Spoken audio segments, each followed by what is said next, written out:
And we'll begin in Division I, where the Whitmer boys trying to punch their ticket to Dayton, taking on Garfield Heights in the regional final from Savage Arena. Antoine West gets the offense rolling. Panthers start hot, but the Bulldogs respond. Whitmer trailing by 5 in the second when West decides to pull up from deep. Count it, cuts a deficit to 2. A tough contest from the start, just like Makai Leach down low, surrounded by white jerseys, lays it in. Garfield Heights, however, led 25-19 at the break. Will jump ahead where it's a 1-point game in the third. Elijah McLeod behind the back to Antoine West, who landed several tough shots against the Bulldogs. Jump ahead to the fourth. We're tied at 40. West draws the defense in, kicks it out to Leach, who drains a 3 from the college line. Savage Arena erupts. 3-point game in the final 13 seconds. Devon Jackson fouled on the 3-point attempt, nails the first 2 from the charity stripe, and the third after being iced, tying this game at 47.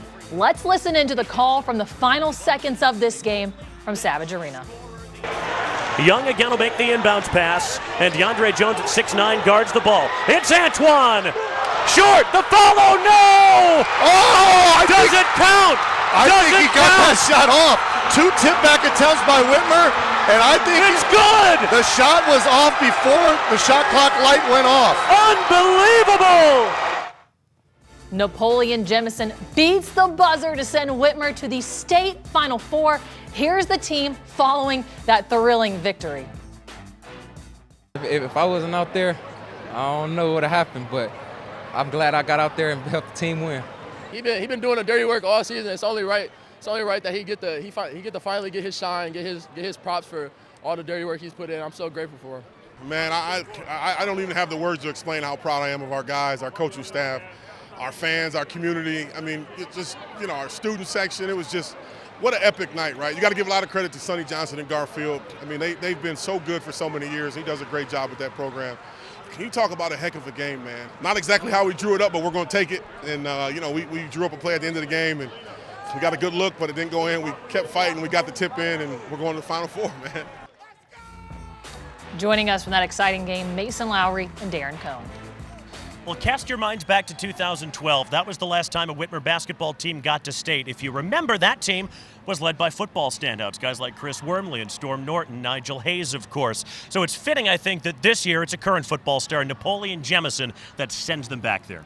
Man, and he had a great night. 8 big points, 4 key points in that fourth quarter, and the winning basket. And it was so fun talking to him afterwards because he could barely answer my questions because he couldn't stop smiling. He was just so happy that he was able to come through for his team and help them win in advance today. Yeah, it was a really impressive performance from the Panthers. They were down 6 to a really good Garfield Heights team at the break. What changed after halftime, do you think?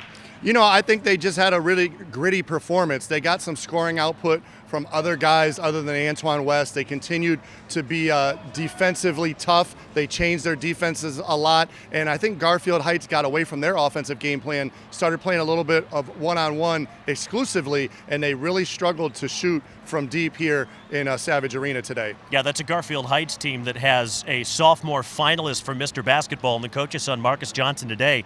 It took him 20 shots to get just 11 points. Whitmer really locked him up and frustrated him all game long. Yeah, he was 5 for 20 overall from the field and 0 for 7 from 3, and they really rely on his offensive output, and I think there were some occasions where the rest of their team was just sort of standing around and watching him work, and he wasn't as efficient today as normal, and, credit that to the Whitmer defense.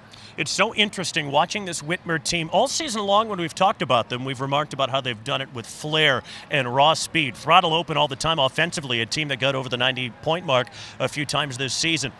The last 3 games, though, Perrysburg in the district final, St. John's, and now Garfield Heights in regionals, they've won with guts.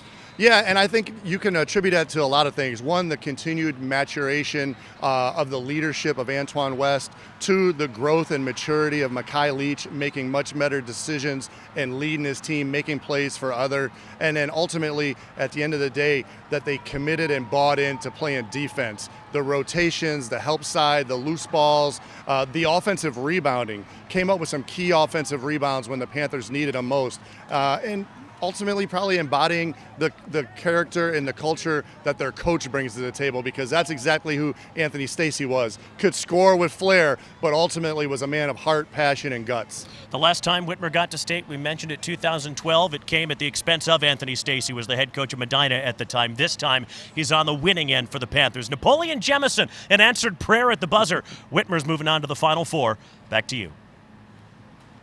Well, the Panthers clawed their way to Dayton. They will face Centerville in the state semifinals March 24th with an 8:30 p.m. tip-off from the University of Dayton Arena. Winner of that game will get the winner of St. Ignatius and Hayes in the state championship.